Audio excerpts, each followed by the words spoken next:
Hi Manoj. Hi sir, నమస్తే. బాగున్నావా? బాగున్నాను సార్, మీరు బాగున్నారా? బాగున్నాను. మీ ఫ్యామిలీ గురించి కానీ నీ గురించి కానీ ఏంటి? ఫ్యామిలీ అంటే నేను, అమ్మమ్మ సార్, అంతే. ఎవరు లేరు. మా అమ్మ చిన్న జాబ్ చేస్తుంది. నాన్న చిన్నప్పుడే లేరు, చిన్నప్పటి నుంచే మాతో ఉండరు. అది అక్కడికి అయిపోయింది. అంటే నీ ఎంత ఏజ్ లో ఉండేటప్పుడు? సెకండ్ క్లాస్ అలా ఉన్నప్పటి నుంచే మాతో లేరు. నాకు ఊహ కూడా తెలీదు, అప్పటి నుంచే లేరు. అప్పటి నుంచి మా మామయ్య, మా అమ్మ వాళ్ళ తమ్ముడు, మా అమ్మమ్మ, మా తాతయ్య. మీ మామయ్య అంటే మా అమ్మ వాళ్ళ తమ్ముడు. తను ఎక్కడ ఉంటాడు? అతను చనిపోయారు. అంతకుముందు మా పాపయ్య అనేసి ట్రైలర్ కాసిపేట సెంటర్లో, అతను చనిపోయాడు. అతను ఉన్నంత వరకు అతనే చదివించి మొత్తం చేశాడు. తర్వాత చనిపోయారు. అతను బాగాలేకుండా హెల్త్ ఇష్యూ వచ్చి చనిపోయారు. అప్పటి నుంచి ఇంకా అమ్మే మొత్తం చూసుకుంటా ఉండేది. అమ్మ అంతకుముందు వెల్ఫేర్లో చేస్తా ఉంది, ఇప్పుడు చిన్న జాబ్ చేస్తా ఉంది. ఇప్పుడు ఇంట్లో నువ్వు ఒక్కడవేనా, ఇంకా బ్రదర్స్ కానీ సిస్టర్స్ కానీ? ఒక్కనే సార్, ఒక్కనే ఉంటాను. కుటుంబ పోషణ కూడా అంతా మీదే. ఇప్పుడు హౌస్ మీది మా అమ్మమ్మ వాళ్ళది ఓన్ హౌస్. అట్లాగే కంటిన్యూషన్ చేసుకుంటా, దాంట్లో మీరు చేసుకుంటా ఉంటారా? దాంట్లోనే. ఇన్స్టాగ్రామ్ ఇలాంటివన్నీ పెట్టాలని ఐడియాతో రావడం కానీ ఎట్లా ఫస్ట్ ప్రొసీడ్ అయ్యారు? అంటే నేను ఎప్పుడు అనుకున్నాను సార్, 2019 ఆ టైంలో వెంకటగిరి గురించి స్ప్రెడ్ చేస్తే అన్ని ఊర్లకు ఉన్నాయి పేజెస్, మన వెంకటగిరికి లేదు. మన వెంకటగిరిని ఎలా చూపించాలి అనే ఇంటెన్షన్స్ తీసాను. ఫస్ట్ జాతర నుంచి స్టార్ట్ చేశాను. ఎప్పుడు జాతర నుంచి? 2019-18 ఆ టైంలో అప్పుడు స్టార్ట్ చేశాను. స్టార్ట్ చేసినప్పుడు ఎవరు సపోర్ట్ లేదు, అంటే ఎవరికి నేను నా పేజ్ అని కూడా తెలియదు. మామూలుగా వీడియోస్ తీయడం, ఫొటోస్ తీయడం, పెట్టడం అలా చేశాను. నెక్స్ట్ నేను జాబ్కి బెంగళూరు వెళ్ళిపోయాను. ఆ టైంలో కరోనా వచ్చింది. కరోనా వచ్చినప్పుడు అక్కడ నుంచి వచ్చేసేది, అక్కడ నుంచి ఇంక రావాలి నేను. 2019లో మార్చ్ ఆ టైంలో ఏంటంటే అందరూ లాక్డౌన్ అయిపోయింది. ఎక్కడ పట్టినా జనాభా మిగిలిపోయారు. అక్కడక్కడ వాళ్ళకి ఫుడ్ అవంటే ఏముండేది లేదు. అప్పుడు మా ఫ్రెండ్స్ ప్రసాద్, భార్గవ్ అని ఇద్దరు ఉన్నారు, వెంకటగిరిలో ఉన్నారు మా ఫ్రెండ్స్. నేను బెంగళూరులో ఉన్నాను, వాళ్ళు ఇక్కడే ఉన్నారు. ఒకరోజు వాళ్ళతో డిస్కస్ చేసి, ఇది పరిస్థితి, నేను ఈ విధంగా చేయాలనుకుంటున్నాను, నేను పక్క రోజు వస్తాను, ఈరోజు మీరు అరేంజ్ చేయండి అని చెప్పాను.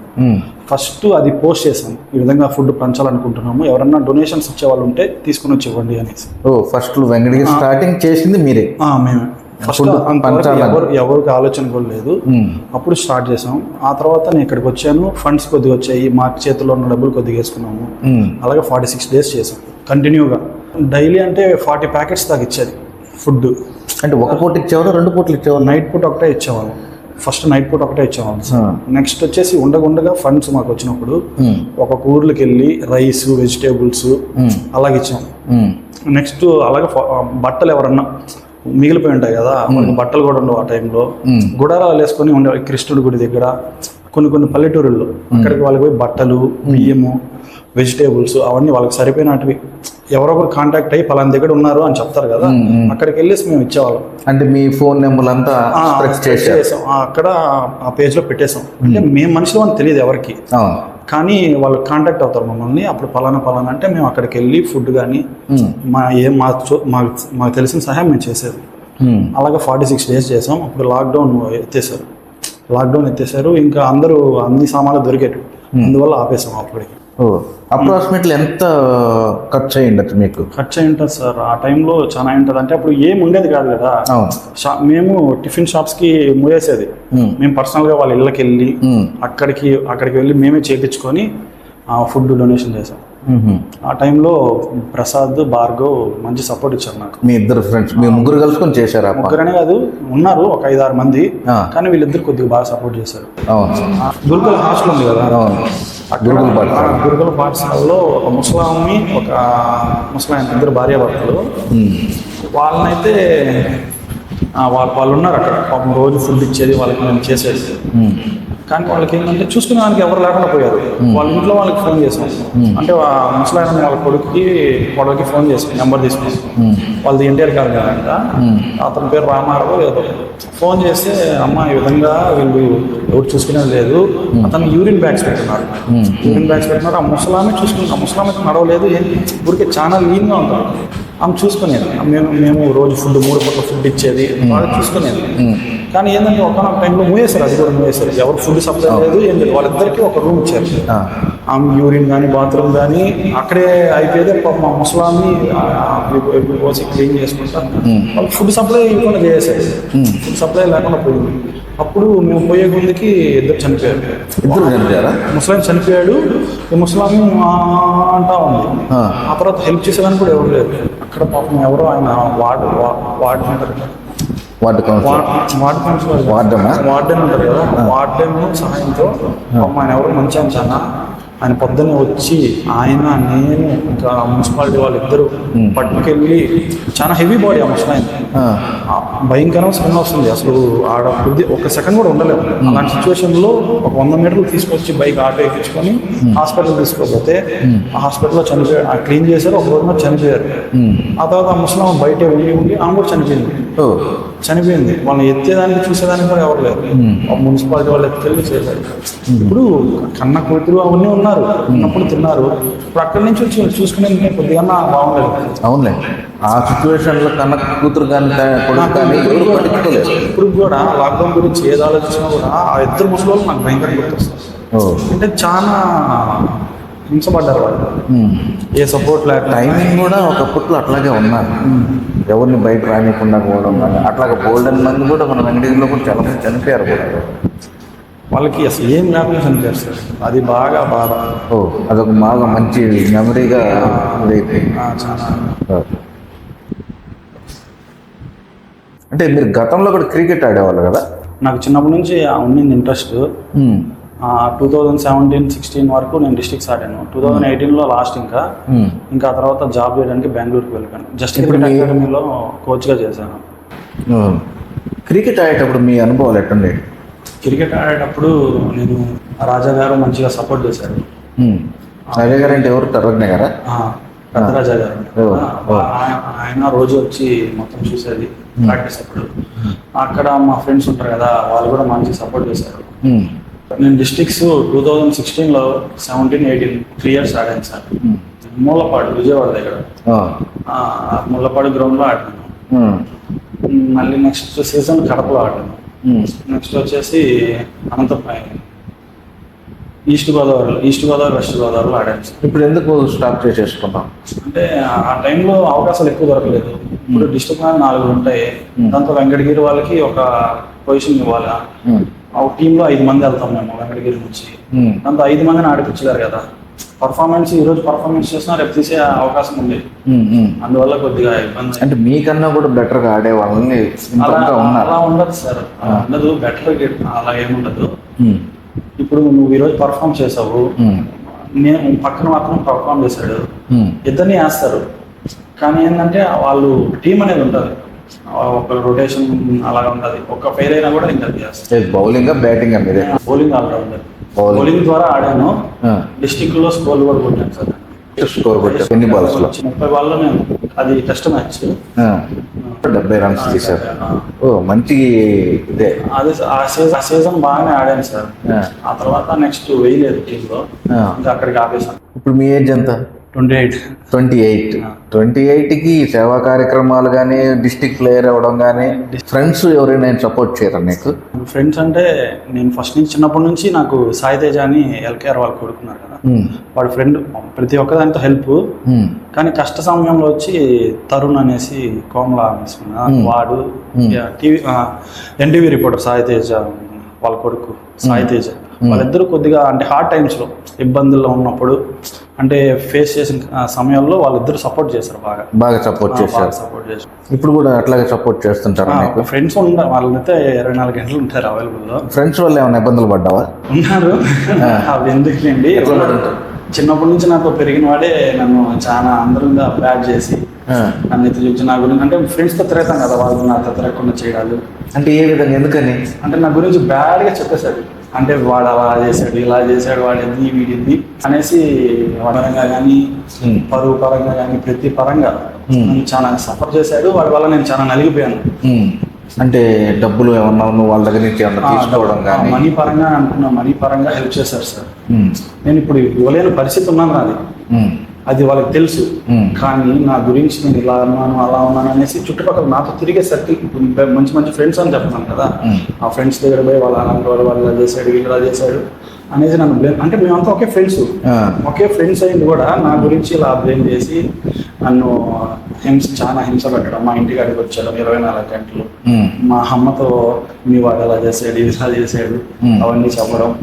అప్పు అయితే ఉన్నారు వాళ్ళతో, అప్పు అయితే ఉన్నారు, ఆ అప్పు తీర్చే స్తోమత లేక మీ మీద ఆ సమయంలో నన్ను భయంకరంగా ఇబ్బందులు పెట్టడం, చుట్టుపక్కల వాళ్ళకి నన్ను బ్యాడ్ చేయడం, నన్ను వాళ్ళు ఇప్పుడు మీతో సమస్య ఉంది సార్, మీరు మా నా ఫ్రెండ్ అనుకోండి, మీతో నాకు సమస్య ఉంది, వేరే అతనితో కూడా నాకు సమస్య ఉంది, అతను ఇప్పుడు నీకు నాకు సమస్య ఉంటే మన దగ్గర తీసుకోవాలి, ఇంకొకరి దగ్గర ఇరికించడం, ఇంకొకరి దగ్గర ఇరికించడము, ఏ విధంగా నన్ను ఇబ్బంది పెట్టడానికి చూడడము అలా చేశాడు. అది అక్కడ వరకు ఆగకుండా ఇంటి వరకు రావడము, ఇంట్లో ఇబ్బంది పెట్టడము, మా ఇంట్లో వాళ్ళని బయట వాళ్ళ దగ్గర. అప్పుడు నీకు సిచ్యువేషన్ ఎలా అనిపించింది? నాకంటే ఎవరు సపోర్ట్ లేదు, నేను తప్పు చేశాను కానీ భరిస్తున్నాను, నేను చేయాలి కొద్దిగా ఈ రోజు కాకుండా వాళ్ళకి తెలుసు నేను ఇప్పుడు కాకుండా రేపిస్తాను అనేసి.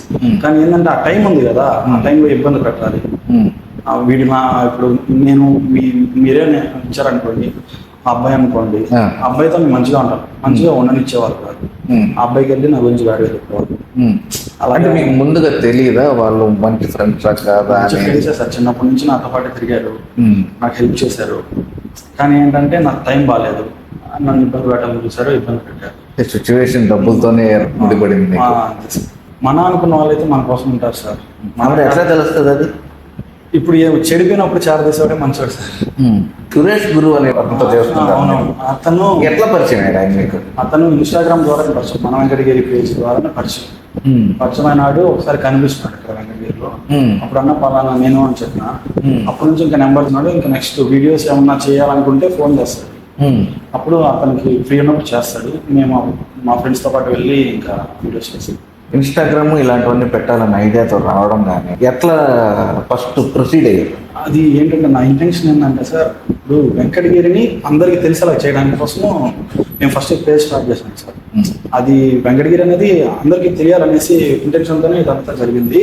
ఆ ప్రాసెస్ లో కొద్దిగా ఫాలోవర్స్ పెరగడము, వీడియోస్ వైరల్ అవ్వడము అలా జరిగింది. చేసే ఈ page monthly income standard income అయితే 14,000 వస్తుంది సార్. అంటే మనము అక్కడికి వెళ్ళి ఏం వీడియోస్ ఏం చేయకుండా వాళ్ళే పెడతారు మనకి, వాళ్ళే పెట్టి అవి పోస్ట్ చేస్తాం కదా, అవి వరకు స్టాండర్డ్ మంత్లీ ఇంత అనేసి మొత్తం 14,000 వస్తుంది. అంటే ఎన్ని సంవత్సరాలు నేను చేస్తున్నారు మీరు ఇది? సార్ పేజ్ అనేది 4 years నుంచి, కానీ నేను కాన్సన్ట్రేట్ చేసి మళ్ళీ రీస్టార్ట్ చేసింది 1 year నుంచి సార్. లాస్ట్ టైం ఎలక్షన్స్ ఉన్నాయి కదా, అప్పటి నుంచి చేస్తా ఉన్నాం సార్. లాస్ట్ టైం ఎలక్షన్స్ అప్పుడు 3,000 ఉన్నాయి ఫాలోవర్స్, 10,000 పెరిగారు సార్. 10,000 దాకా ఉన్నారు, 13,000 మంది ఉన్నారు సార్, 13,600. అట్లా ఎవరైనా ఐడియా లేదన్నా ఇస్తుంటారా మీకు? అనేసి నా తమ్ముడు నాతో పాటు తిరుగుతూ ఉంటాడు, వాడు మంచి సపోర్ట్ ఇచ్చాడు నాకు. మంచి అంటే వీడియోస్ చేయాలన్నా ఎక్కడున్నా మనకి బండి లేనప్పుడు కానీ ఇంకేదైనా కానీ వాడు మంచి సపోర్ట్, ఏ టైంలో వచ్చి షూట్ చేసేది, ఎడిటింగ్ చేసేది, మంచి సపోర్ట్ చేసేది. మీ పేజ్కి పేరు మార్చాను, మను వెంకటగిరి అని చెప్పి ఎందుకు ఆలోచన? మన వెంకటగిరి అనే పేజ్ నాదని ఎవరికీ తెలియదు సార్. ఎప్పుడైతే వీడియోస్ చేయడంలో నేను వచ్చినాను, నా కోసం అనేసి నేను క్రియేట్ చేసుకున్నానని నాకు తెలుసు కాబట్టి ఇంకా అది అందరికీ తెలియాలి నాది అనేసి, అందువల్ల మను వెంకటగిరిని మను వెంకటగిరి అని పెట్టినాను. ఏదైనా ప్రపోజల్ ఏమన్నా ఉందా? పెళ్లి ఆలోచనలు ఏమన్నా? అదేం లేదు సార్, ఫస్ట్ అదేం లేదు. నాకున్న సమస్యలు తీర్చుకొని మా అమ్మని హ్యాపీగా చూసుకుంటే అదే నాకు. అంటే ఏజ్ ఇప్పటికీ 27, 28 అంటున్నారు కదా, 40 సంవత్సరాలు చేసుకున్న వాళ్ళు కూడా ఉన్నారు కదా సార్. 40 సంవత్సరాలు చేసుకుంటే అప్పటికి పిల్లలు పుట్టేవాడు మీరు ముసలోళ్ళు అయిపోతారు కదా. అదేం లేదు సార్, నన్ను మా అమ్మ కష్టపడి ఇన్ని రోజులు చూసుకున్నది, ఆమె చూసుకుంటే చాలు సార్. ఇంకా పెళ్ళి అవంతా లైఫ్ అంటూ లైఫ్లో పార్ట్నర్ కావాలి కదా. అంటే అమ్మ కూడా ఎప్పుడు అడగలేదా ఎప్పుడు పెళ్లి చేసుకునే ఆలోచన ఏమైనా ఉందా లేదా అని? వాళ్ళకి ఆలోచన ఉంటారు కదా సార్, కానీ మన పర్సన్ బట్టి వాళ్ళకి అమ్మలు ఉంటారు. సాఫ్ట్వేర్ పరంగా వెళ్ళి కొంచెం సాఫ్ట్వేర్ది కోచింగ్ తీసుకుంటున్నాను, దాని మీద ట్రై చేస్తా ఉన్నాను. ఇప్పుడు తీసిన దాంట్లో మీరు వీడియోస్లో ఏ వీడియో హైలైట్గా వెళ్ళింది? కొలితోట వీడియో బాగా వైరల్ అయింది సార్. ఏంటది? కొలితోట వీడియో కదా, అది బాగా వైరల్ అయింది. మళ్ళీ రైల్వే స్టేషన్ ఒక వీడియో చేసిన ఏం పెట్టారు అది రైల్వే స్టేషన్? రైల్వే స్టేషన్ అంటే వెంకటగిరి అని ఉంటుంది కదా, దానివల్ల బాగా వైరల్ అయింది. నెక్స్ట్ రాజాగారి కోట అంటే ఫేమస్ అయినట్టు వెంకటగిరిలో ఏది ఫేమస్ అయినా మంచి రెస్పాన్స్ వస్తుంది. అంటే చుట్టుపక్కల ఏమన్నా తీసారా? చుట్టుపక్కల అంటే పల్లెటూర్లు తీసుకున్నాను సార్. చుట్టుపక్కల కొద్దిగా ఫేమస్గా ఉంటాయి కదా, అందరికి తెలిసిన ఊర్లు అవి తీసాను. లైఫ్లో ఇంకేం అవ్వాలనుకుంటున్నారు? లైఫ్లో నేను ఏదన్నా చిన్న జాబ్, నాకంటూ సమస్య లేని జాబ్, నన్నంటూ ఎవరు క్వశ్చన్ వేయలేని జాబ్. అంటే ఓన్లీ జాబ్ పరంగా ఒకటేనా, లేదంటే ఇంకేమైనా బిజినెస్ పరంగానా, లేదంటే ఇదే పరంగా లైఫ్లోకి వెళ్ళాలన్నా? ఇదైతే కంటిన్యూ చేస్తాను సార్, ఎంతవరకైనా కంటిన్యూ చేస్తాను. దాంతోపాటు ఏదైనా సపోర్టింగ్ జాబ్ చేసుకుంటాను. అంటే బయట వెళ్ళాలన్నా లేకపోతే ఇక్కడే ఉండాలని? ఇక్కడ నుంచే ఎక్కడైనా చేసుకుందామని సాఫ్ట్వేర్ ట్రై చేస్తా ఉన్నాను. అది వస్తే ఇది రెండు మెయింటైన్. పిల్లలు బయట గంజాయి తాగటం కానీ, మందు తాగడం కానీ, సిగరెట్లు తాగడం కానీ, అలాంటి వాళ్ళు ఎవరైనా కనిపించి వాళ్ళకి మెసేజ్ ఏమైనా ఇస్తున్నావా? సార్ అంటే ఇప్పుడు యువతకి మనం చెప్పాల్సింది ఏంటంటే, మనం చెప్పినా చెప్పకపోయినా వాళ్ళు అట్రాక్ట్ అయిపోతారు, చెడుకి ఎక్కువ అట్రాక్ట్ అయిపోతారు. అలాంటి వాళ్ళకి ఏంటంటే మనం చెప్పినా వినరు సార్. అంటే దాని మీద ఏమైనా మెసేజ్ ఏమైనా ఇచ్చావా? మెసేజ్ అంటే ఇప్పుడు నేనైతే ఇప్పుడు వరకు ఫేస్ చేయలేదు. ఒకవేళ ఫేస్ చేస్తే అది వీడియో తీసి వైరల్ చేయాలని. మీకు అలవాటు ఉందా? ఇలాంటి బాధ్యత గలగా ఉండేవాళ్ళు అలా చెడు వేసినాలకు పోవడం అంటే? ఇప్పుడు మనల్ని చూసి ఒక ఇద్దరు ముగ్గురు మాట్లాడతారు సార్, ఇలా చేస్తున్నాం అంటే. ఇప్పుడు మనమే అదోలాగా ఉంటే మనతో ఎవరో తిరిగేది పక్కన పెడితే వాళ్ళే అట్లా ఉన్నారు, మనమే ఉంది అంటారు. కానీ ఇప్పుడు ఫాస్ట్ కల్చర్లో ఈ కల్చర్ కూడా అదొక స్టైల్ అయిపోయింది కదా, చెడుకి బాగా అట్రాక్ట్ అయిపోతున్నారు. ఇప్పుడు దానివల్ల మీ లైఫ్లో నీకంటూ ఒక మంచి చెడు చెప్పే పర్సన్, మీ లైఫ్ పర్సన్ ఉన్నారు సార్. గోరక్ అనేసి మా ఇంటి దగ్గర వెంకటేష్. ఎవరు? వెంకటేష్ అతని పేరు. గోరక్ అంటాం మామూలుగా. ఏం పని చేస్తారు అతను? ఎమ్మెల్యే దగ్గర గన్మెన్ విజయవాడలో. అక్కడ విజయవాడ ఎమ్మెల్యేలో, కానీ ఇక్కడే ఉంటాడు అతను. నాకు బాగా ఎమ్మెల్యే దగ్గర పని చేస్తాను. విఆర్ శ్యామ్ అని ఎవరు దగ్గర చేస్తాను. అందుకని కాకాని గవర్నమెంట్ చేశారు. అతను మంచి సలహాలు ఇస్తారు. అంటే నీకేమన్నా పోలీస్ చోగాలనే, అంటే గన్మ్యాన్ ఇలాంటి వాళ్ళు పరిచయాలు ఉన్నారు కదా, నీకేమన్నా యూత్గా ఉండదు సార్? ఒక పోలీస్ కానీ ఒక ఎస్ఐ అవ్వాలని చిన్నప్పుడు ఉండేది, కానీ అది క్రికెట్కి మా ఎక్కువ అట్రాక్ట్ అయిపోయి క్రికెట్ వైపు వెళ్ళాను. అక్కడే సగం ట్రావెల్. అంటే గేమ్స్ స్పోర్ట్స్లో కూడా ఎస్ఐ పోస్ట్ కొట్టేవాళ్ళు, సిఐ పోస్ట్ కొట్టేవాళ్ళు కూడా. కానీ నేను అక్కడికి క్రికెట్ ఆడుతూ ఉన్నాను. నెక్స్ట్ క్రికెట్ కోచ్గా బెంగళూరులో చేశాను. అక్కడ వెళ్ళిపోయాను. ఆ తర్వాత మళ్ళీ సాఫ్ట్వేర్ కోర్స్ నేర్చుకుని దాని మీద ట్రై చేస్తాను. కానీ నీ గోల్ ఏంటి ఇప్పటికే లాస్ట్ చివరిగా? గోల్ అనేది ఏంటంటే, ఇప్పుడు నేను ఈ పేజ్ ద్వారా కొద్దిగా లబ్ధి పొందుతున్నాను. అది ఇంకా మెరుగు పెంచుకొని బాగా డెవలప్ అవ్వాలని ఆశ సార్. ఇంకోటి ఏంటంటే, చిన్న జాబ్ చేసుకొని ఇంట్లో వాళ్ళకి మంచిగా చూసుకోవాలి. మా అమ్మమ్మ ఉండేది, వాళ్ళని హ్యాపీగా చూసుకునేది. ఇంకో అవసరం ఇంకోరు అలానే మనకి అవసరం. మంచి రోజులు వస్తాయని చెప్తున్నాము. Best of you. Thank you sir.